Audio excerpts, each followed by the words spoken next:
Markabda sotuvda Honji oldi ko'rinishi, yonda ko'rinishi, orqa ko'rinishi. Salonni oldi qismi, salonni orqa qismi, oldi konsol. Honji EQM 5. Bu degani zapasnoy xodi 500 kilometrlisi. Mashina tiniq turibdi, hech qanaqa ayb yo'q, faqatgina passajir eshigini shu past qismiga bitma tushgan. Mashina hali deyarli yangi bo'lgani uchun sarapina yoki kichkina mayda myatinalar tushishga hali umuman ulgurmagan. Salonga sayohat qiladigan bo'lsa, sideniyaga yaxshi nakitkalar taqib qo'yilgan, yam-yashil qilib. Obshibki holatlarga e'tibor berasizlar. Yaxshi holatda turibdi, laminatsiyalar qilib qo'yilgan. Parok qismiga ham mashdan boshlab o'ndan laminatsiyalar urilgan. E'tibor ketish kerak, poliklarning holati, bonusli poliklarda turibdi. Bitta yaxshi polik qo'yib olsangiz, yanada ochiladi. Mashinani bilasizlar, hadovoy qismlari, yurishlari, u vazmini hisobiga, undan tashqari shamol keshishini hisobiga juda ham yumshoq yuradi.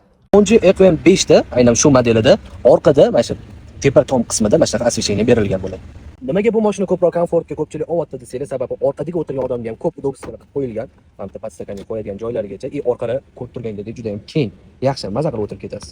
2024-yilda ishlab chiqarilgan 3000 kilometrni bosib o'tgan. Ko'rib turganingizdek holati juda ham yaxshi, sarapinalari yo'q. Bu ideal holatda turgan bu Honji avtomobilimizni kelib markabdan xarid qilib ketishingiz uchun tan narxi $17,000 va boshlanish to'lovi 50% tashkil qiladi. Markab har doim sizlar bilan.